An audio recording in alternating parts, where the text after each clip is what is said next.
Good morning students. Vedmata Gayatri Shikshan Sansthan की online class में स्वागत है आपका। अपन कृषि रसायन विज्ञान का चैप्टर नंबर 2 मृदा जीवांश पदार्थ का अध्ययन कर रहे हैं। और इसमें जो अपनी जो क्लास है आज 6th क्लास है और पार्ट नंबर 6 है ये। तो इसमें जो पिछली जो क्लास थी अपन ने उसमें नाइट्रोजन चक्र के बारे में चर्चा की थी। नाइट्रोजन चक्र के जो जैविक प्रक्रम थे वो अपने रह गए थे कुछ, उनको आज अपन क्लियर करेंगे। तो नाइट्रोजन चक्र में स्थिरीकरण और खनिजन दो प्रकार के जो जैविक प्रक्रम होते हैं मुख्य होते हैं। अब खनिजन को 3 भागों में फिर डिवाइड किया गया है, अमीनीकरण, अमोनीकरण और नाइट्रीकरण। फिर उसके बाद में नाइट्रोजन चक्र का ही एक भाग है विनाइट्रीकरण, ठीक है ना। तो इनके बारे में अपन आज चर्चा करेंगे। जो आज अपना टॉपिक है वो है अमोनीकरण, अमोनिफिकेशन, अमोनीकरण, अमोनीकरण।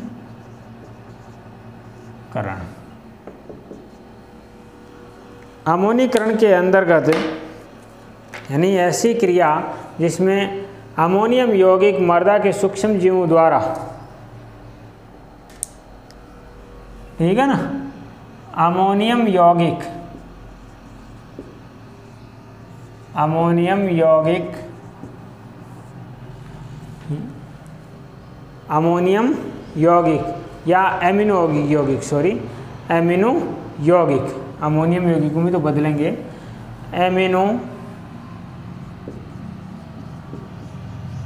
यौगिक सूक्ष्म जीवों की क्रिया द्वारा, सूक्ष्म जीवों की क्रिया व एंजाइम द्वारा अमोनिया व अमोनियम यौगिकों में बदल जाते हैं। अर्थात उस प्रक्रिया को कहा जाता है अमोनीकरण। एमिनो यौगिक होते हैं जो अमीनीकरण की प्रक्रिया में बने थे। अमीनीकरण की प्रक्रिया में जो एमिनो यौगिक बने थे वो एमिनो यौगिक अब सूक्ष्म जीवों और एंजाइमिक क्रिया द्वारा अमोनिया और अमोनियम यौगिकों में बदल जाते हैं। इस प्रक्रिया में ऊर्जा भी बाहर निकलती है, उस ऊर्जा का उपयोग कर लिया जाता है। तो अमोनियम यौगिक जैसे RNH2, ये एक एमिनो यौगिक है RNH2। इसका जब जल अपघटन होता है, हाइड्रोलाइसिस होता है HOH एंजाइम द्वारा, एंजाइम और हाइड्रोलाइसिस जल अपघटन, तो ये बनता है ROH, एक तो बनता है एल्कोहल और एक बनता है अमोनिया, और साथ में ऊर्जा और बनती है भाई, एनर्जी, ऊर्जा, ठीक है ना, साथ में ऊर्जा और बनती है। तो एमिनो कॉम्बिनेशन, एमिनो यौगिक होते हैं, एमिनो यौगिकों से अमोनिया बन गया और एल्कोहल बन गया, साथ में ऊर्जा बनती है। ये जो अमोनिया है, ये अमोनिया जल में जो घुली हुई कार्बन डाइऑक्साइड है, जल में घुली हुई कार्बन डाइऑक्साइड, यानी जल में कार्बन डाइऑक्साइड घुल करके क्या बनाती है H2CO3। जल में कार्बन डाइऑक्साइड घुल करके क्या बना लेती है H2CO3, यानी H2O प्लस CO2, ये दोनों मिलकर के क्या बनाएंगे H2CO3। अतः ये जो अमोनिया है, यहाँ जो अमोनिया बनी है वो अमोनिया इस कार्बोनिक अम्ल द्वारा, ये है कार्बोनिक अम्ल, इसके द्वारा अभिक्रिया करके अमोनियम कार्बोनेट बनाता है, अमोनियम कार्बोनेट। ये अमोनियम कार्बोनेट 2 प्रकार के आयन उत्पन्न करता है, ammonium ion NH4 plus CO3 -2, ये 2 प्रकार के आयन उत्पन्न करता है, अमोनियम आयन और कार्बोनेट आयन। ये अमोनियम आयन्स मृदा के अंदर मिल जाते हैं, मृदा विलीन में मिल जाते हैं, ठीक है ना। तो अमोनिया से अमोनिया, एमिनो यौगिकों से अमोनियम आयन बन जाता है, अमोनिया से ये एमिनो यौगिकों से अमोनिया बन जाती है। ये सारी संपूर्ण प्रक्रिया क्या कहलाती है अमोनीकरण, ठीक है ना। तो ये एमिनीकरण के बाद का प्रक्रम है अमोनीकरण। तो प्रक्रम नंबर 2 लिखेंगे आप इसमें, ठीक है, अमीनीकरण, और इसमें लिखेंगे आप ये जो प्रक्रिया है ये एमिडेज और डीएमिनेज एंजाइम की सहायता से होती है। तो इसमें लिख लेंगे आप, ऐसा प्रक्रम या वह क्रिया जिसमें लिखना शुरू करेंगे आप, वह क्रिया जिसमें एमिनो यौगिक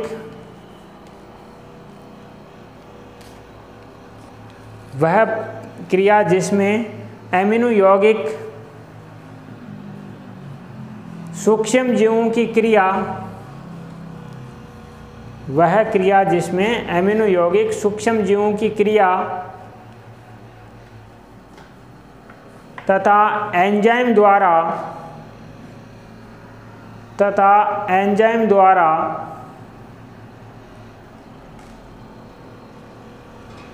अमोनिया व अमोनियम यौगिकों में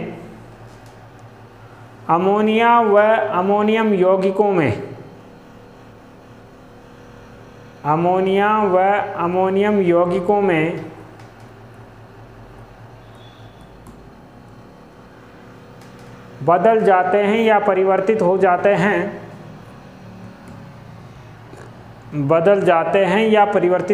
कोई सा भी लिख सकते हैं आप। अमोनीकरण कहलाती है।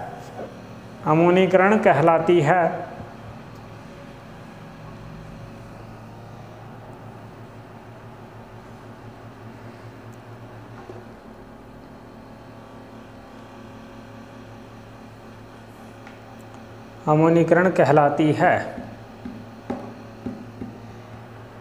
ठीक है, नीचे लाइन में लिखेंगे आप, यह क्रिया एमिडेज व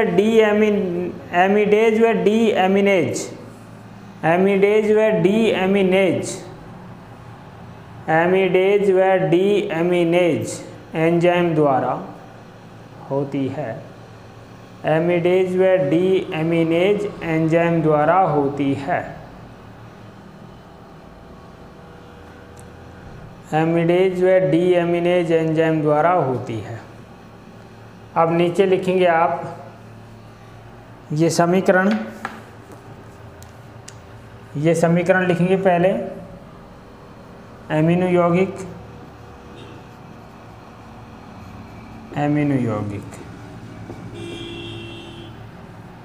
और ये है जल,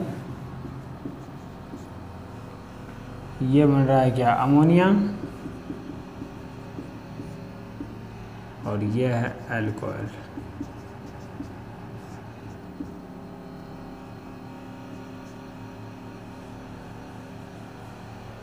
पहले ये समीकरण उतार लेंगे आप।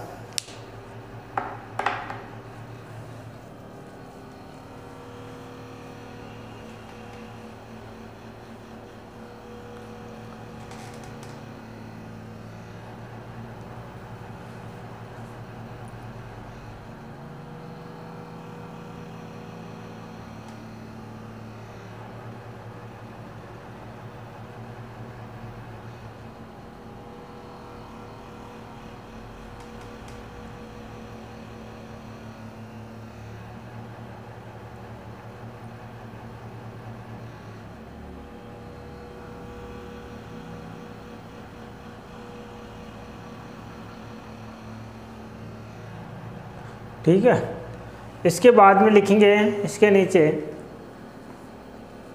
इस क्रिया में यानी अम्लीकरण की क्रिया में, इस क्रिया में उत्पन्न अमोनिया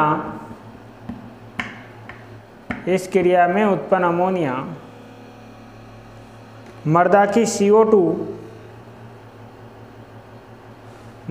CO2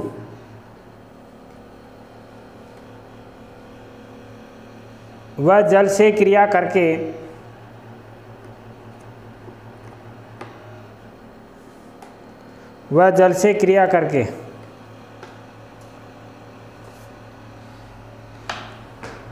अमोनियम कार्बोनेट तथा बाइकार्बोनेट बनाती है।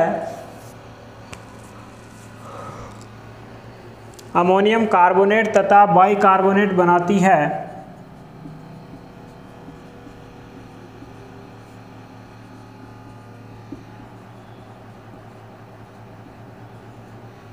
अमोनियम कार्बोनेट तथा बाइकार्बोनेट बनाती है, जिससे अमोनियम आयन प्राप्त होते हैं, जिससे ammonium ion NH4+ ammonium ion प्राप्त होते हैं। अब आप इस समीकरण को उतारेंगे, उतार लें, देखिए फटाफट।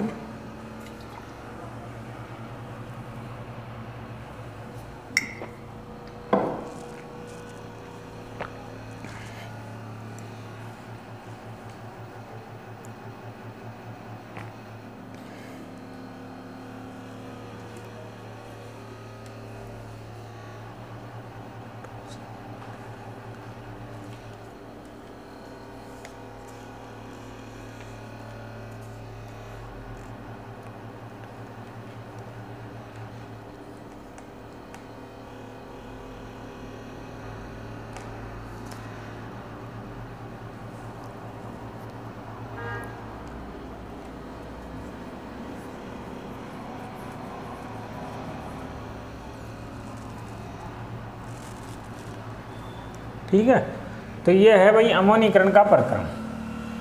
नाइट्रोजन चक्र का हाइड्रोजन का दूसरा प्रक्रम है अमोनीकरण।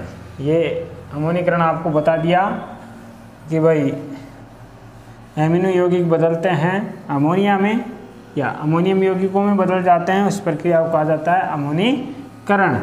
और इस अमोनियम आयन मृदा में क्या हो जाते हैं, अवशोषित हो जाते हैं। अब आता है नाइट्रीकरण।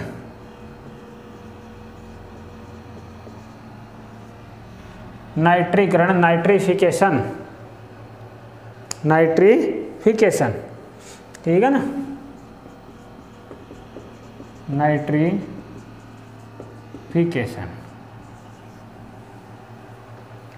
ये होती है नाइट्रीकरण की प्रक्रिया। आप देखते हैं नाइट्रीकरण में क्या होता है। अब देखो अमोनीकरण में हमें क्या मिला, अमोनिया, अमोनियम नाइट्रोजन, क्या प्राप्त हुई भाई, अमोनियम नाइट्रोजन।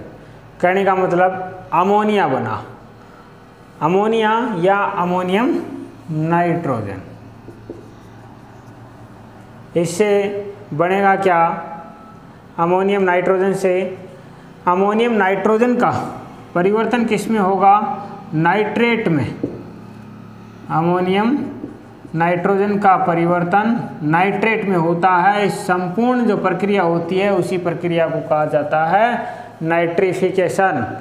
यानी मृदा में उपस्थित अमोनियम नाइट्रोजन का नाइट्रेट में परिवर्तन या बदलने की जो प्रक्रिया है उस प्रक्रिया को कहते हैं नाइट्रिफिकेशन। अब ये एक वायुजीवी जीवाणु द्वारा होती है, ये प्रक्रिया वायुजीवी जीवाणु या बैक्टीरिया, वायुजीवी जीवाणु या बैक्टीरिया द्वारा होती है। वायुजीवी प्रक्रम है, स्वपोषित जीवाणु, वायुजीवी तो क्या है, प्रक्रम, और स्वपोषित जीवाणु, स्वपोषित जीवाणु द्वारा ये प्रक्रिया संपन्न होती है। अब ये स्वपोषित जीवाणु दो प्रकार का होता है भाई, स्वपोषित जीवाणु दो प्रकार का होता है। एक तो होता है नाइट्रोसोमोनास, नाइट्रोसोमोनास, और दूसरा है नाइट्रोबैक्टर। नाइट्रोसोमोनास, दूसरा है नाइट्रोबैक्टर, ठीक है ना। भाग इस नाइट्रीकरण की प्रक्रिया में दो जीवाणु भाग लेते हैं, एक नाइट्रोसोमोनास, दूसरा नाइट्रोबैक्टर। नाइट्रोसोमोनास का काम होता है जो अमोनियम नाइट्रोजन है अर्थात अमोनिया की जो नाइट्रोजन है उसको नाइट्राइट में बदल देता है। ये अमोनिया की नाइट्रोजन को किस में बदल देता है, ये नाइट्राइट में।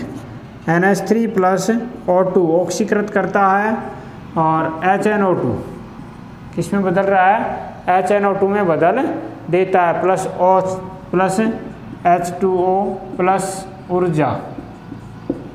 ये प्रक्रिया किसके द्वारा होती है, नाइट्रोसोमोनास द्वारा। ये किस में बदल रहा है, नाइट्राइट में, यानी नाइट्राइट में NO2 माइनस में बदल रहा है यहाँ।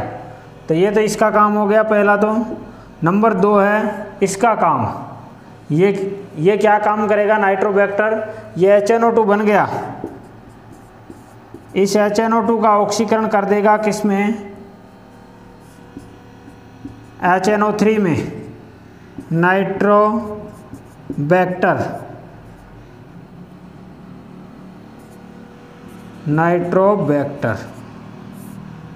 HNO3 में। इस प्रक्रिया के अंतर्गत भी ऊर्जा निकलती है, ठीक है ना, इस प्रक्रिया में भी ऊर्जा निकलती है। जो यहाँ ऊर्जा निकलती है वो 79 होती है कैलोरीज में, 79 कैलोरी,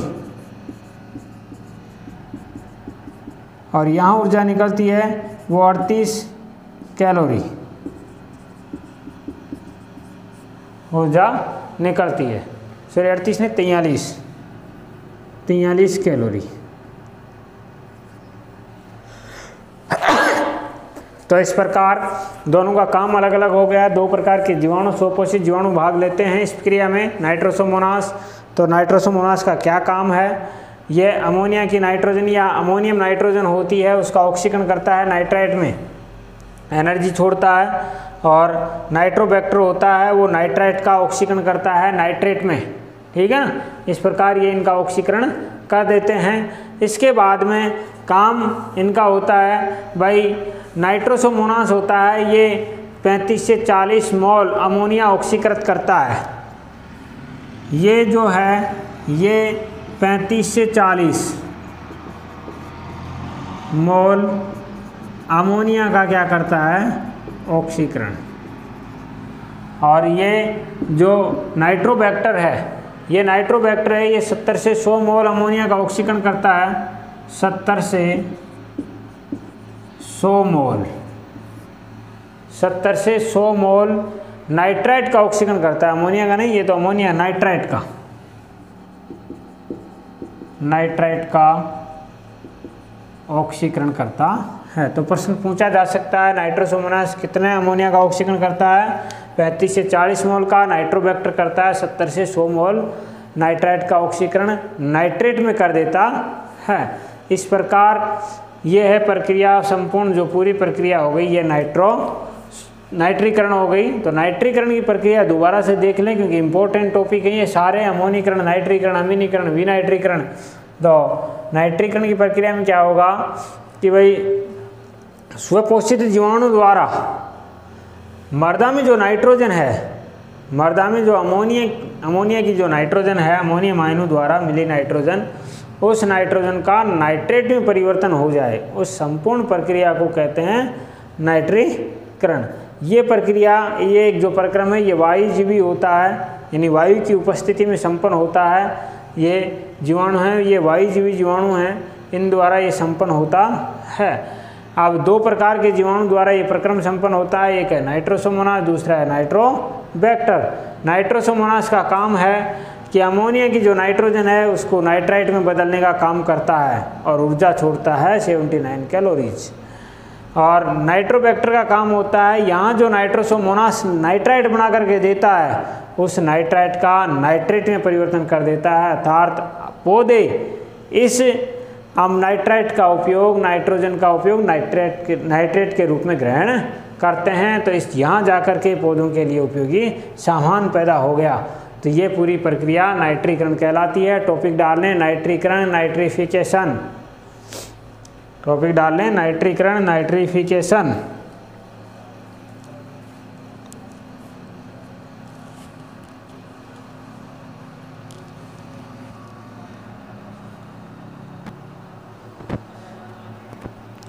इसमें लिखेंगे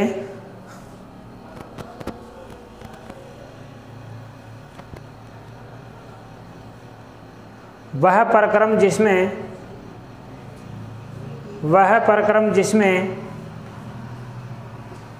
मर्दा में उपस्थित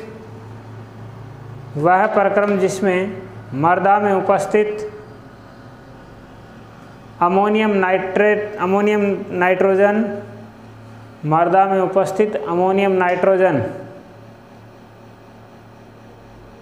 वह प्रक्रम जिसमें मर्दा में उपस्थित अमोनियम नाइट्रोजन नाइट्रेट में परिवर्तित हो जाती है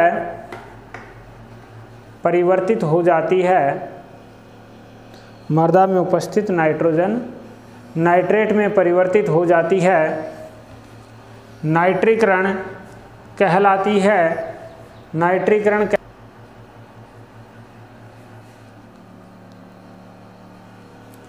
ठीक है भाई, नाइट्रीकरण कहलाता है। दोबारा से सुन लें, वह प्रक्रम जिसमें मृदा में उपस्थित अमोनियम नाइट्रोजन का नाइट्रेट में परिवर्तन हो जाता है, नाइट्रीकरण कहलाता है। नाइट्रीकरण कहलाता है। नीचे लिखेंगे, यह एक वायुजीवी प्रक्रम है। यह एक वायुजीवी प्रक्रम है। यह एक वायुजीवी प्रक्रम है तथा स्वपोषित बैक्टीरिया द्वारा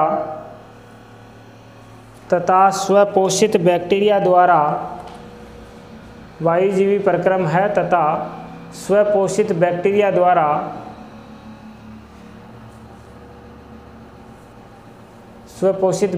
द्वारा संपन्न होता है। स्वपोषित बैक्टीरिया द्वारा संपन्न होता है।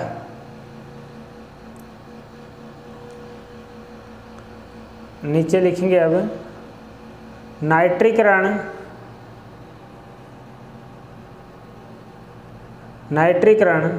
में दो प्रकार के बैक्टीरिया भाग लेते हैं। नाइट्रीकरण में दो प्रकार के बैक्टीरिया भाग लेते हैं।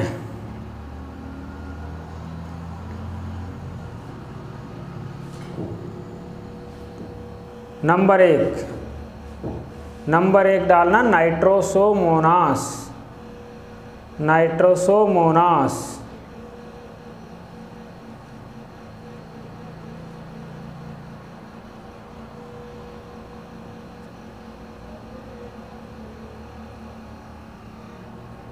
तो इसमें लिखना, यह बैक्टीरिया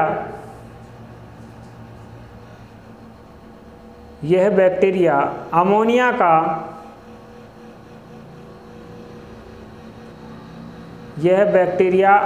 का नाइट्रेट में ऑक्सीकरण कर देता है। अमोनिया का नाइट्राइट में ऑक्सीकरण करता है।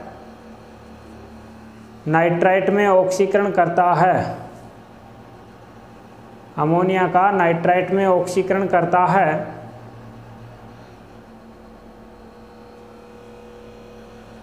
नीचे की लाइन में लिखेंगे,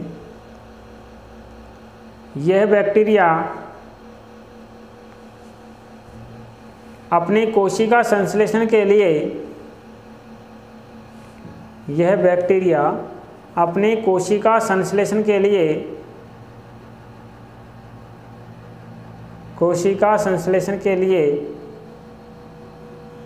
अमोनिया के ऑक्सीकरण से ऊर्जा प्राप्त करता है। कोशिका संश्लेषण के लिए अमोनिया के ऑक्सीकरण से ऊर्जा प्राप्त करता है।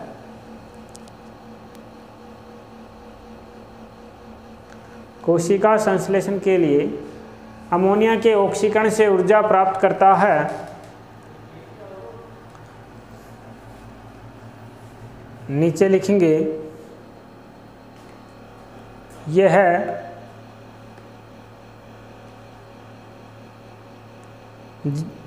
यह बैक्टीरिया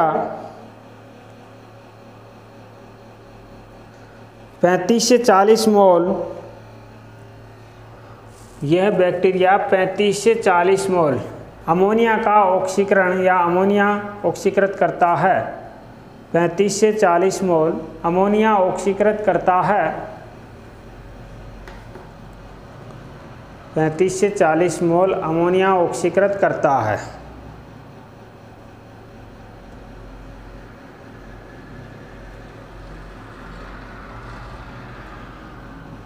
ठीक है। नीचे समीकरण नंबर 1 उतारेंगे आप। ये समीकरण नंबर 1, ठीक है ना। समीकरण 1 को संतुलित कर देता हूँ मैं।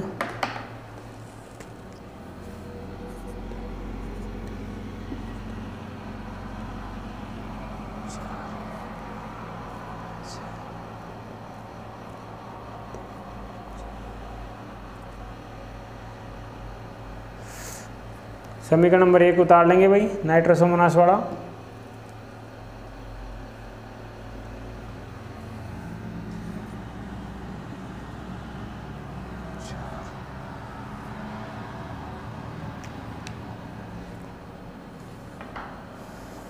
नाइट्रोसोमोनास का समीकरण नंबर 1 संतुलित करके उतार लेना। अब लिख लेंगे आप, नंबर 2 डालेंगे नाइट्रोबैक्टर, नंबर 2 नाइट्रोबैक्टर जीवाणु, इसमें लिखेंगे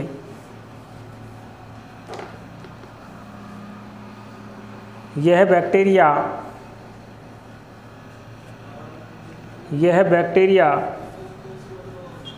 नाइट्राइट का ऑक्सीकरण नाइट्रेट में कर देता है, नाइट्राइट का ऑक्सीकरण नाइट्रेट में कर देता है, नाइट्रेट में कर देता है, नाइट्राइट का ऑक्सीकरण नाइट्रेट में कर देता है। नीचे की लाइन में लिखेंगे यह है नाइट्राइट के ऑक्सीकरण से प्राप्त ऊर्जा,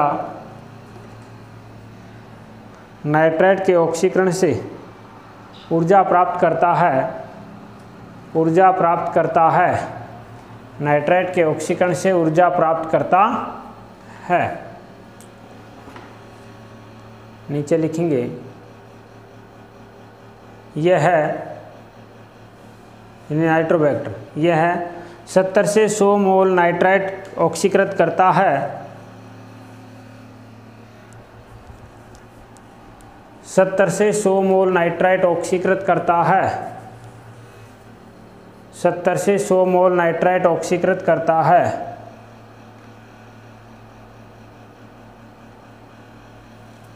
ठीक है, तो अब आप पॉइंट, ये दूसरा पॉइंट उतारेंगे समीकरण नंबर 2।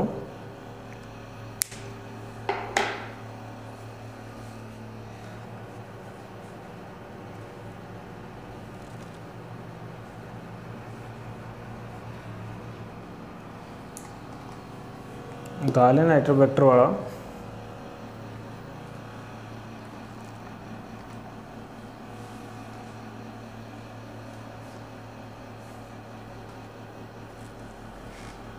तो 2 प्रक्रम हो गए, अमोनिया से नाइट्राइट बनेगा और नाइट्राइट से नाइट्रेट बनेगा।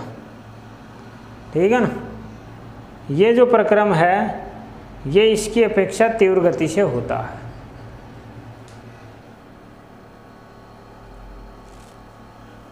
नीचे लिख लेंगे आप नाइट्राइट से नाइट्रेट में परिवर्तन, नाइट्राइट शॉर्ट में है NO2 माइनस से NO3 माइनस, नाइट्रेट में परिवर्तन, में परिवर्तन। अमोनिया से नाइट्राइट में, अमोनिया से नाइट्राइट में परिवर्तन की अपेक्षा तेज होता है, अमोनिया से नाइट्राइट में परिवर्तन की अपेक्षा तेज होता है। यानी नाइट्राइट से नाइट्रेट में परिवर्तन अमोनिया से नाइट्राइट में परिवर्तन की अपेक्षा तेज होता है। यानी ये जो नीचे वाली प्रक्रिया है ये तेज होगी ऊपर वाली प्रक्रिया की तुलना में, कहने का मतलब। ठीक है ना। तो ये था आपका नाइट्रीकरण की प्रक्रिया। तो नाइट्रीकरण की प्रक्रिया पूरी तरह समझा दी गई है आपको। अच्छे तरीके से देखना, आप इसे याद करना और समझना इसे, तो ये आसानी से याद हो जाएगी और इसका रिवीजन करते रहना। मुख्य प्रक्रिया है ये नाइट्रोजन चक्र की। अब आता है विनाइट्रीकरण, डीनाइट्रिफिकेशन,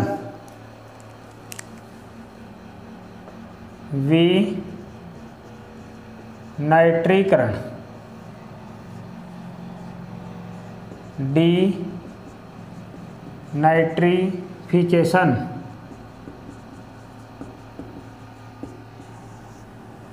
डीनाइट्रिफिकेशन यानी विनाइट्रीकरण।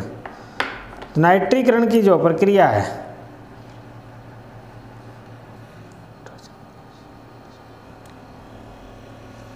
इस प्रक्रिया में क्या होता है, विनाइट्रीकरण में जो नाइट्रीकरण की प्रक्रिया है यानी नाइट्रीकरण, इसमें हमें क्या प्राप्त हुआ है लास्ट में, नाइट्रेट। ठीक है ना। इस नाइट्रेट से एक तो नाइट्रोजन गैस बन जाए और इसके साथ साथ में नाइट्रस ऑक्साइड बन जाए। ये जो परिवर्तन की प्रक्रिया है उसे कहते हैं विनाइट्रीकरण, यानी नाइट्रेट का क्या हो जाए, अपचयन हो जाए, नाइट्रेट का अपचयन या अवकरण हो जाए, किसमें, एक तो नाइट्रोजन में, एक नाइट्रस ऑक्साइड में। तो ये नाइट्रेट का जो अवकरण और स्वांगीकरण दो प्रक्रमों द्वारा नाइट्रेट बदलता है, किसमें, विनाइट्रीकरण की प्रक्रिया होती है। एक तो नाइट्रेट का होगा क्या, अवकरण, और एक नाइट्रेट का क्या होगा, स्वांगीकरण। ये प्रक्रिया, इस प्रक्रिया के फलस्वरूप प्रक्रिया संपन्न होती है विनाइट्रीकरण की प्रक्रिया, अर्थात नाइट्रोजन का विलोप हो जाता है। विनाइट्रीकरण प्रक्रिया में कहने का मतलब होता था नाइट्रोजन गायब हो जाती है।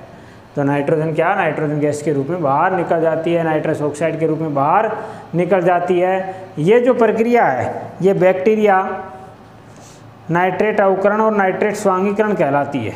यानी कि नाइट्रोजन और नाइट्रोजन के ऑक्साइड पूर्ण अवकरण होता है, जबकि अन्य में नाइट्रोजन का लोपन होता है। तो इसमें ये जो प्रक्रिया है ये बैक्टीरियम डीनाइट्रिफिकॉन्स स्यूडोमोनास, ये जो बैक्टीरियम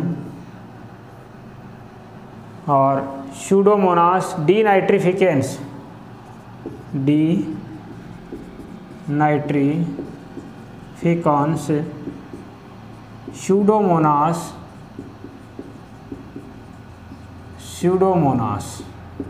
ठीक है ना। स्यूडोमोनास, माइक्रोकोकस और बेसिलस बैक्टीरिया, माइक्रोकोकस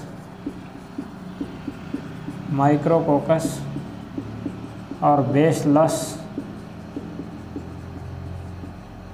बैक्टीरिया, इनके द्वारा ये क्या होती है प्रक्रिया संपन्न, ये पूरा प्रक्रम इनके द्वारा, इन जीवाणु द्वारा संपन्न होता है। ठीक है ना। ये जीवाणु भाग लेते हैं इस प्रक्रम में। तो अपने पास में अंत में अपने को ये बना था नाइट्रीकरण की प्रक्रिया में HNO3 बना था। HNO3 से क्या बनेगा भाई, HNO2 बनेगा। पहले HNO2 बनेगा, HNO3 से HNO2 बनेगा, ठीक है ना। और फिर HNO2 से एक यौगिक बनेगा H2N2O2, ये यौगिक बनता है, ठीक है ना। ये यौगिक कोई भी स्थायी नहीं होते हैं। अब इनसे क्या बनता है, इनसे दो प्रकार के, एक तो बनता है नाइट्रोजन और एक बनता है N2O नाइट्रस। तो यहाँ से भी बन जाता है ये, नाइट्रस ऑक्साइड से भी फिर नाइट्रोजन गैस ही बनती है। और इस प्रक्रिया में जब HNO3 से HNO2 बनता है तो अपचयन हो रहा है। अपचयन का मतलब जल के अणु, इसमें हाइड्रोजन आयन का क्या होगा, योग होगा, हाइड्रोजन का योग होगा, और ऑक्सीजन का क्या होगा, निष्कासन। तो ऑक्सीजन जल के रूप में निष्कासित होगी। अवकरण का मतलब अपचयन हो रहा है यहाँ, ठीक है ना। पुनः यहाँ अपचयन होता है और अपचयन के फलस्वरूप फिर जल का अणु बाहर निकलता है, ठीक है ना। दो जल के अणु बाहर निकलते हैं, दोनों जगह, यहाँ दो जल के अणु बाहर निकलते हैं, यहाँ दो जल के अणु बाहर निकलते हैं। इस प्रकार अपने को पास में वो यौगिक बनता है H2N2O2। फिर उसका भी अपचयन होता है, तो +4H, तो इसमें निकल जाते हैं -H2O, ठीक है ना। 4H2O बाहर निकलता है, तो इसमें ये दो जल के अणु बाहर निकल जाते हैं, दो जल के अणु यहाँ बाहर निकल जाते हैं, तो इसका मतलब ये बन जाता है। फिर इससे जल का अणु बाहर निकलेगा, ठीक है ना। यहाँ से जल का अणु बाहर निकलता है और 4H+ का क्या होता है योग, तो 2 जल के अणु फिर बाहर निकलते हैं। जल का अणु एक ही निकलेगा यहाँ, तो 2H जुड़ेंगे और 2 जल के अणु एक जल का अणु क्या हो जाएगा, बाहर निकल जाएगा, जिससे नाइट्रोजन अंत में क्या बनता है अपने पास में, नाइट्रोजन बनता है। ठीक है ना। तो कहने का मतलब विनाइट्रीकरण में क्या होता है, जो नाइट्रेट बना है, नाइट्रेट का अपचयन हुआ है और नाइट्रेट का स्वभंगीकरण हुआ है। तो अपचयन और स्वभंगीकरण की प्रक्रिया के फलस्वरूप नाइट्रोजन बनता है और नाइट्रस ऑक्साइड बनता है। नाइट्रस ऑक्साइड भी नाइट्रोजन में परिणत हो जाता है, बदल जाता है। इस पूरी प्रक्रिया को कहते हैं विनाइट्रीकरण। विनाइट्रीकरण की प्रक्रिया में भाग लेने वाले जीवाणु होते हैं बैक्टीरियम, डिनाइट्रिफिकॉन्स, स्यूडोमोनास, माइट्रोकोकस, बेसिलस बैक्टीरिया। ये होते हैं इस विनाइट्रीकरण की प्रक्रिया में, यानी डीनाइट्रिफिकेशन की प्रक्रिया में भाग लेने वाले जीवाणु। तो इसके बारे में आप लिखेंगे डीनाइट्रिफिकेशन, विनाइट्रीकरण, इसमें लिखेंगे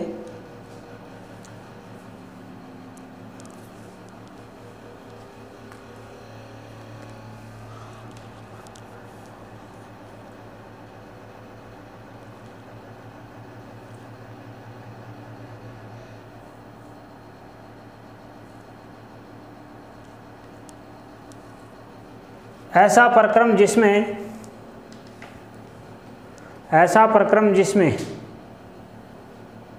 मर्दा नाइट्रेट का, ऐसा प्रक्रम जिसमें मर्दा नाइट्रेट का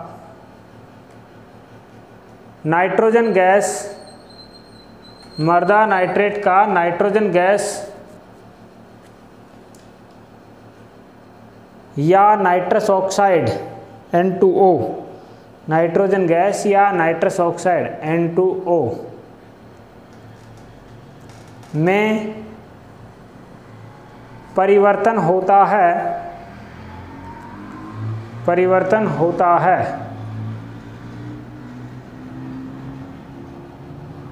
परिवर्तन होता है,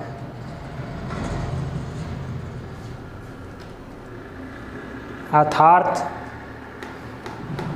नाइट्रेट अपचयन,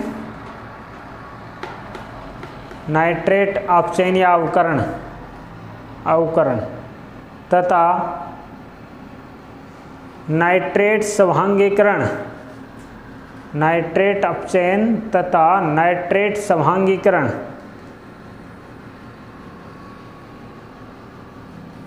के अनेक प्रक्रमों द्वारा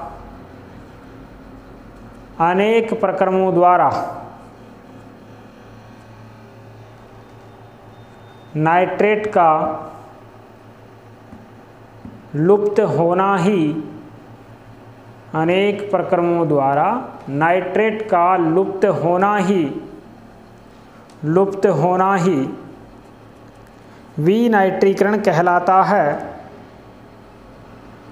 विनाइट्रीकरण कहलाता है।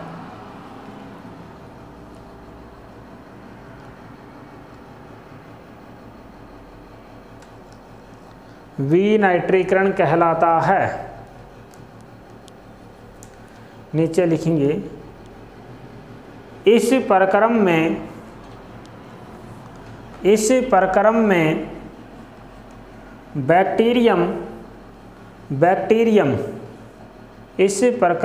बैक्टीरियम डीनाइट्रिफिकॉन्स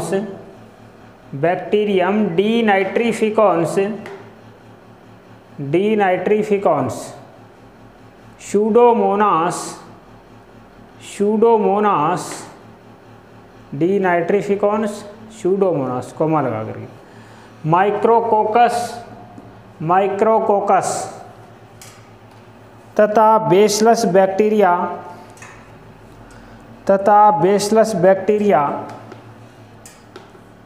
भाग लेते हैं।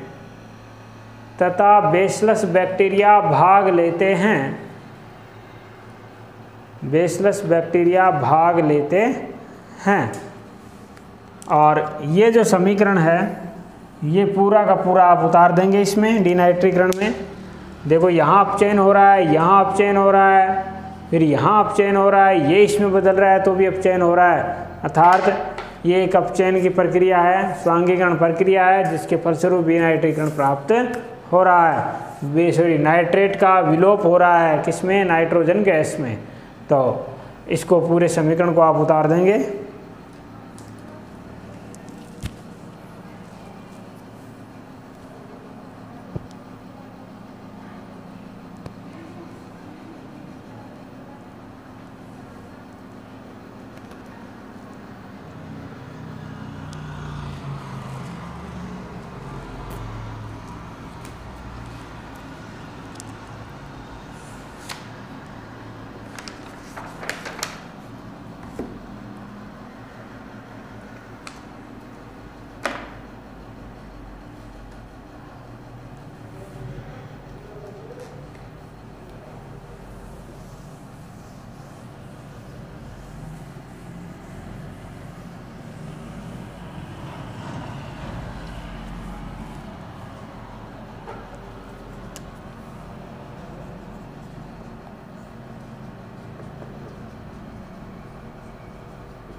मृदा में पाए जाने वाले सूक्ष्म जीव, और सूक्ष्म जीवों में पहला देखेंगे जीवाणु, बैक्टीरिया।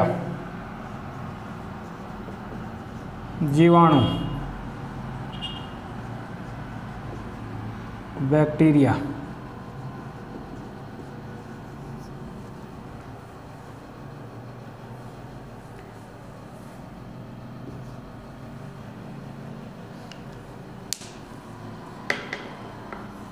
उतार लिया होगा ये। तो ये जो जीवाणु होते हैं ये नंगी आंखों से नहीं दिखाई देते हैं, सूक्ष्मदर्शी की सहायता से दिखाई देते हैं, और किसानों के मित्र भी होते हैं, किसानों के दुश्मन भी होते हैं, दोनों ही प्रकार के होते हैं। किसानों को सहायता भी करते हैं, फसल के लिए लाभदायक भी होते हैं, फसल के लिए हानिकारक भी होते हैं। कुछ जीवाणु ऐसे होते हैं जो फसल को नष्ट कर देते हैं, और कुछ जीवाणु ऐसे होते हैं जो, कुछ सूक्ष्म जीव ऐसे होते हैं जो फसल के लिए लाभदायक होते हैं, अर्थात उसकी उत्पादन क्षमता को बढ़ा देते हैं, अर्थात कृषक के मित्र होते हैं, किसान के मित्र होते हैं। तो जीवाणु 90% जीवाणु पाए जाते हैं। 90% जीवाणु, यानी कि मृदा में सूक्ष्म जीवों में 90% जीवाणु होता है। मृदा सूक्ष्म जीव, मृदा सूक्ष्म जीवों में 90% क्या होता है, जीवाणु होता है। 9% एक्टिनोमाइसीटीज होता है, और ये एक कोशिकीय होते हैं भाई, एक कोशिकीय, और पर्णहरित नहीं पाया जाता है, पर्णहरित नहीं पाया जाता है। इसका मतलब ये स्वपोषित नहीं होते हैं, पर्णहरित नहीं पाया जाता है, खुद का भोजन खुद नहीं बनाते हैं। अब ये नाइट्रोजन का भूमि में यौगिकीकरण भी करते हैं, और नाइट्रोजन की भूमि की उर्वरक क्षमता को भी बढ़ाते हैं। तो इनके बारे में आप लिखेंगे थोड़ा सा। मृदा में सूक्ष्म जीवों में, मृदा में सूक्ष्म जीवों में 90% जीवाणु हैं। मृदा में सूक्ष्म जीवों में 90% जीवाणु हैं। 90% क्या है, जीवाणु। आगे लिखेंगे, ये एक कोशिकीय सूक्ष्म जीव हैं, ये एक कोशिकीय सूक्ष्म जीव हैं, तथा इनमें पर्णहरित नहीं होता है। एक कोशिकीय सूक्ष्म जीव हैं तथा इनमें पर्णहरित नहीं होता है। एक कोशिकीय सूक्ष्म जीव हैं तथा इनमें पर्णहरित नहीं होता है। ठीक है, आगे नीचे लिखेंगे, ये भूमि की उर्वरता को बनाए रखने में, भूमि की उर्वरता को बनाए रखते हैं, भूमि की उर्वरता को बनाए रखते हैं,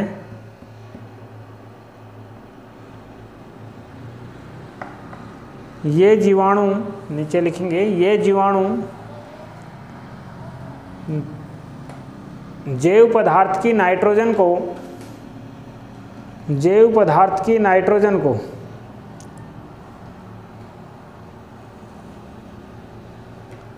जैव पदार्थ की नाइट्रोजन को नाइट्रेट में बदल लें, जैव पदार्थ की नाइट्रोजन को नाइट्रेट में बदल लें तथा वायुमंडलीय नाइट्रोजन का भूमि में, जैव पदार्थ की नाइट्रोजन को नाइट्रेट में बदल दें तथा वायुमंडलीय नाइट्रोजन का भूमि में यौगिकीकरण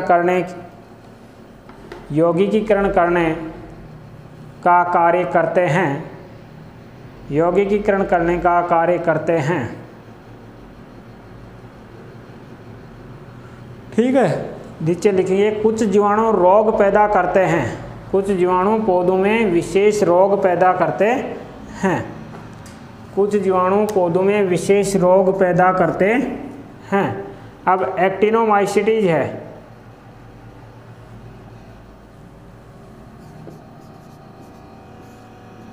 एक्टिनोमाइसीटीज,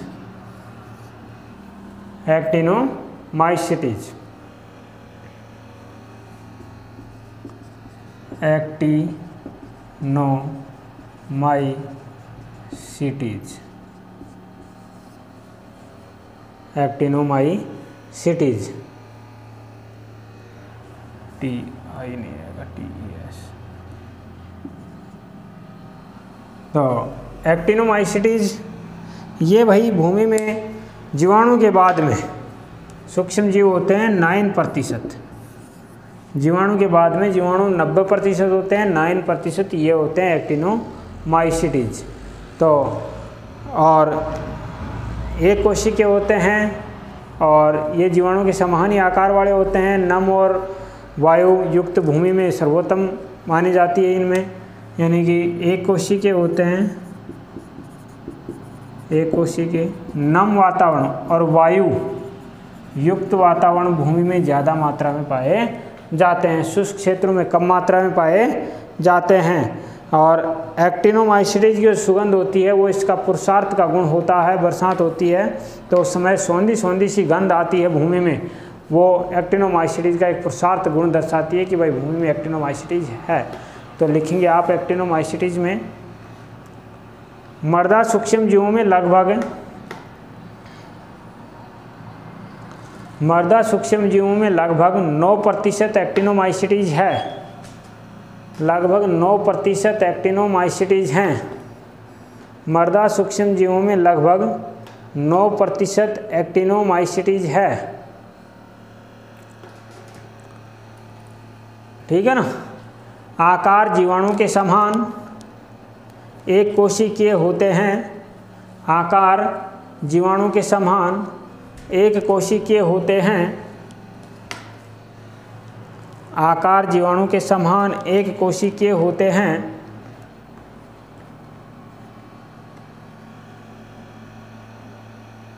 एक कोशिकीय होते हैं।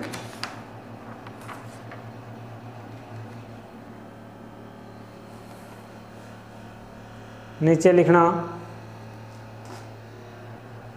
इनका विकास नम व वायु युक्त भूमि में, इनका विकास नम व वायु युक्त भूमि में, नम और वायु युक्त भूमि में सर्वोत्तम होता है।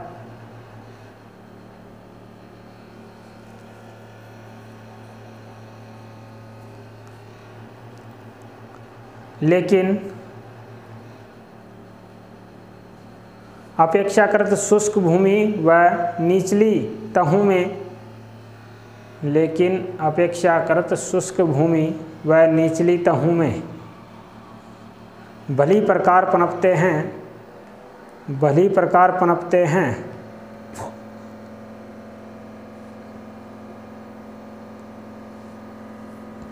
भली प्रकार पनपते हैं।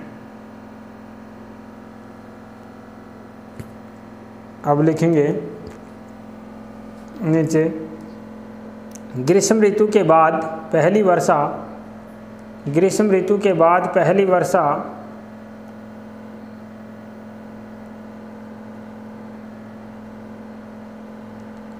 ग्रीष्म ऋतु के बाद पहली वर्षा होती है तो उस समय पहली वर्षा होती है तो उस समय भूमि से सौंधी सौंधी सी गंध आती है। भूमि से सौंधी सौंधी सी गंध आती है, गंध आती है, सुगंध है ना, सुगंध आती है, सुगंध लिख लेना भाई, सुगंध आती है, जो एक्टिनोमाइसीट्स के पुरुषार्थ का ही फल है, जो एक्टिनोमाइसीट्स के पुरुषार्थ का ही फल है।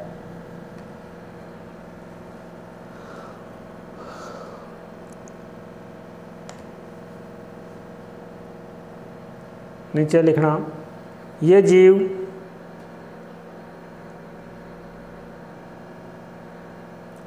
विभिन्न पोषक तत्वों को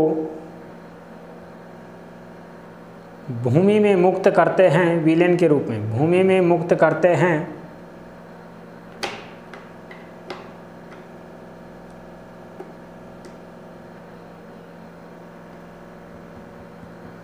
तथा विभिन्न यौगिकों को सरल रूप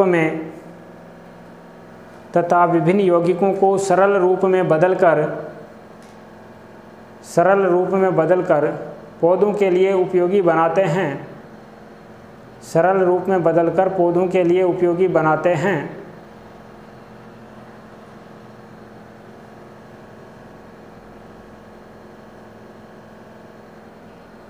पौधों के लिए उपयोगी बनाते हैं। इसके बाद में नंबर 3 पर आता है कवक। कवक, कवक का मतलब फंजाई।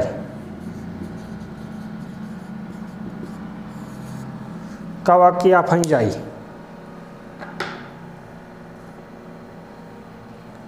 ये कवक होते हैं, बहुकोशी के होते हैं भाई, तो इसमें लिख लेना आप थोड़ा सा।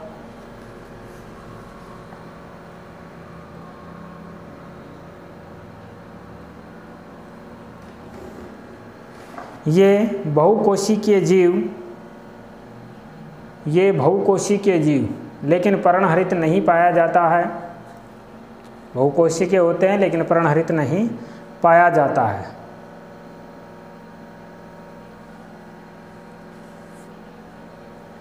ये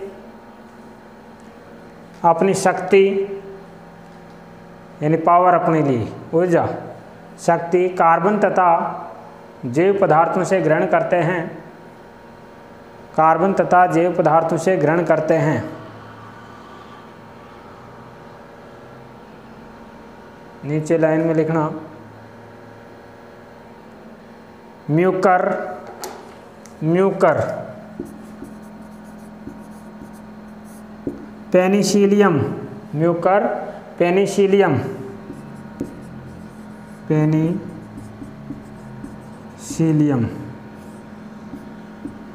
ठीक है ना, म्यूकर पेनिसिलियम, फ्यूजेरियम,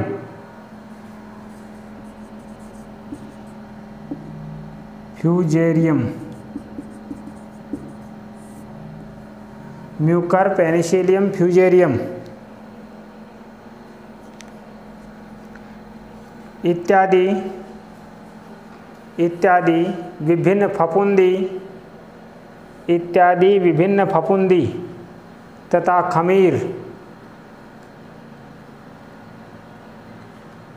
कवक वर्ग में ही आते हैं, कवक वर्ग में ही आते हैं, कवक वर्ग में ही आते हैं। नीचे लिखेंगे, ये जैव पदार्थों को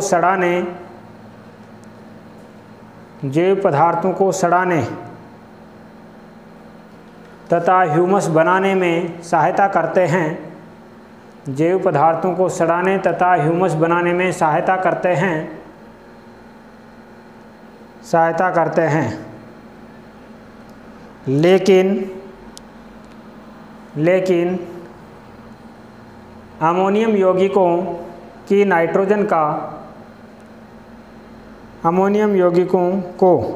यौगिकों को नाइट्रेट में बदलने की क्षमता नहीं रखते। अमोनियम यौगिकों को नाइट्रेट में बदलने की क्षमता नहीं रखते। नीचे लिखना, ये वायुमंडलीय नाइट्रोजन का यौगिकीकरण कर सकते हैं।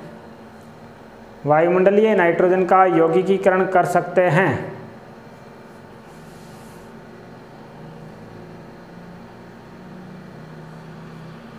माइसीलिया जैसे कवक कुछ पौधों में विशेष रोग उत्पन्न करते हैं। माइसीलिया जैसे कवक कुछ पौधों में विशेष रोग पैदा करते हैं। कुछ पौधों में विशेष रोग पैदा करते हैं। ठीक है, तो अब शैवाल और प्रोटोजोआ बच गया, जो अगली क्लास में करेंगे अपन। आज की क्लास के लिए इतना ही। तो आप नियमित रूप से जुड़े रहें और अध्ययन करते रहें, रिवीजन करते रहें। धन्यवाद।